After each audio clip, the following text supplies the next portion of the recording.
What's up guys? In today's video we're going to talk about training splits and which training split is optimal for you in order to maximize muscle mass. Now, this is a question I get asked a lot on a regular basis, so I'm going to try and make this as clear and as simple for a lot of you guys as possible. So here we go. With the help of my board, I've put together a training phase for a complete beginner or someone who has taken a very long period of time off training.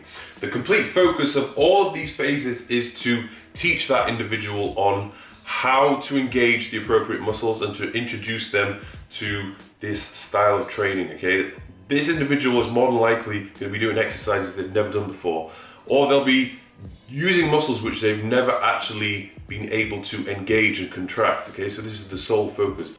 I'm not going to go into too much detail about what you should do within these workouts, but if we're assuming this person is a complete beginner, it's more than likely you should start them off literally just teaching them how to move and how to engage the muscles. So they're probably better off doing machine-based exercises before moving on to dumbbells, because going from straight to dumbbells or trying to do, say for example, a more complex exercise such as a squat or a deadlift is just not going to be happening for a complete beginner, okay? You need to at least to start off with build up a bit of strength and to build up the muscles, and then you can start to go into introducing more complex exercises.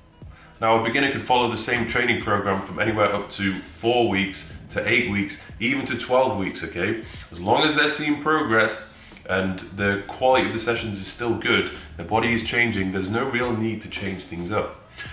But in general, as you become more of an advanced trainer, whether you're intermediate or really advanced, you tend to need to change up the training split or the training program a little bit more. It might not be the case where you need to actually change the training split.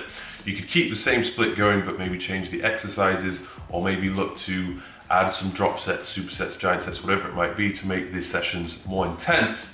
So here we go, 4 splits here for an intermediate or an advanced trainer. Now, if we look at split 1, you've got the horizontal push-pull. You have lower body 1, which is obviously going to incorporate quads and hamstrings. Then you probably have a rest. Thursday, you've got the vertical push-pull, bum bum. So we're hitting the lats and the shoulders. And then we got lower 2, quads, hams again, and then arms on Saturday. Now, if you only have the availability to train 4 times, I would probably scrap the arms and just focus on these core 4 ones, or maybe throw some biceps and triceps in at the end of those workouts, okay? It depends when you can train. Another split which I found very effective to be is the pull day and the push day. So, say for example, here we've got lower 1, quads and hams. We've got the push day, followed by the pull day, rest. Then we've got lower 2, and then throw in some arms if you've got time. Split number 3, okay, on the first day, you're gonna really focus on quads during your workout. It's going to be followed by chest and triceps. Then you'll have a break. Then you've got hamstring focused workout, which a lot of people tend to be weak within that area, me included.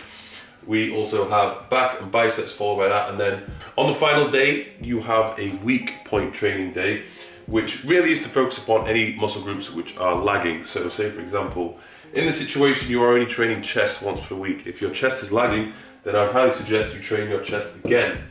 If you are struggling in your rear delts, another example, you could do chest and rear delts, something like that, okay? Split number 4, here we have an example of quite an advanced split where you only have 1 day off in the week.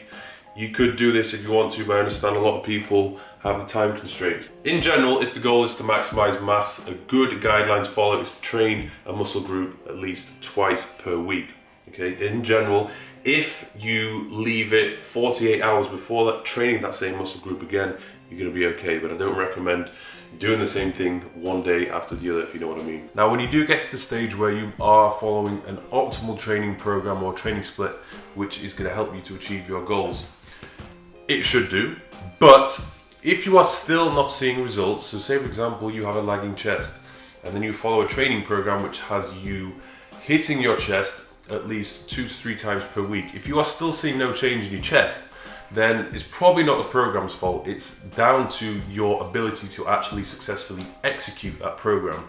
So what that means is if you're doing all these chest movements and you're actually failing to engage your chest, say for example, you're just letting your shoulders creep forward, placing tension all onto your shoulders and not actually getting a decent pectoral contraction, then this is something you need to just sort out yourself. You need to go aside and practice with executing that technique, because otherwise your chest is just never going to grow. Now, a lot of people will come up to me and they'll ask me, Mike, this is my training split. Is it okay? Am I doing it right? Am I doing it wrong? And I'm like, look, okay, there's nothing wrong with this training split. It's okay. But the real question is it the most optimal training split for you given your circumstances? Now, what do I mean by that? Training experience. If you have never lifted a weight before in your life, it makes absolutely no sense to start following a training regime which is similar to a bodybuilder's, or to try and train 5 to 6 times per week. You're going to burn yourself out, you're going to be sore as hell, and it's more than likely you're just not going to be able to stick to it in the long run, okay? If you are a more advanced trainer, you've been training for a few years, you can follow a more complex training split which demands a higher volume of work. Availability to train is also going to be a big one. There's no point following a program which is designed for someone to train 6 times per week when they can only train 4 times per week, okay? So what you need to do is find a program which is going to hit all the muscle groups and help you to achieve your goals, to build upon your weaknesses within the training sessions that you can actually do, okay? So if you can only do 3 sessions, you need to follow a program which is going to help you achieve your goals within those 3 sessions. Strength and weaknesses is also going to be a big one as well. There's no point following a training program which is designed to build a massive chest if you already have a massive chest, okay? Like me, my chest is one of my strongest points. I will only train it once per week. If that, sometimes it's once every 2 weeks. That time which I have spare, I will then focus on other body parts which are lagging. Now, if you are following an optimal program designed for yourself and you're executing that program as best you can, you should observe that your weaknesses no longer become weaknesses.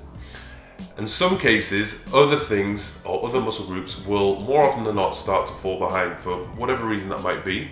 Okay, it happens to myself. When I focus upon one particular aspect of my body, I will often build upon it, it becomes a strength, but then something else starts to fall behind. In which case, the training split needs to change a little bit, where I focus more of my attention, or maybe more volume, on the muscle group which is lagging. So things will constantly be shifting. Everything should be in proportion at the end of the day, but you'll find that some things, weaknesses, then become strengths, and other things, potentially even strengths, might become weaknesses. So the training split should really change over time based upon your current situation. Nutrition will also be a big one as well. There's no point trying to follow a high volume training routine which has you training 6 times per week if you're simply not eating enough, okay? The nutrition program and the training program should be synergistically working together to help you to achieve your goals. Sleep and recovery is also going to be a big one as well, okay? If your sleep is on point, you're getting a good 8 hours or more, you're recovering well, you're basically placing your body in an environment which is perfect for building muscle, then you can train more frequently. However, if your sleep is crap, your recovery just takes ages for whatever reason, then you're probably going to have to hold back on how much work you can do and how many sessions you can do, okay? So you probably have to train less frequently and try and cover more muscle groups within those training sessions. Other commitments, let's say for example, someone is training to become an MMA fighter, or someone is a rugby player who does a lot of rugby practice, okay?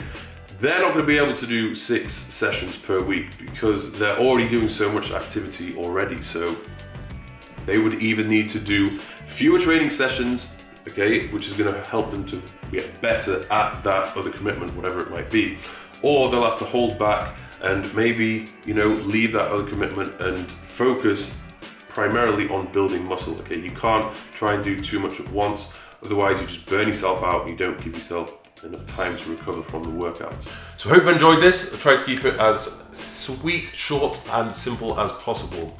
Don't forget to subscribe to my channel, and I'll have plenty more videos coming soon.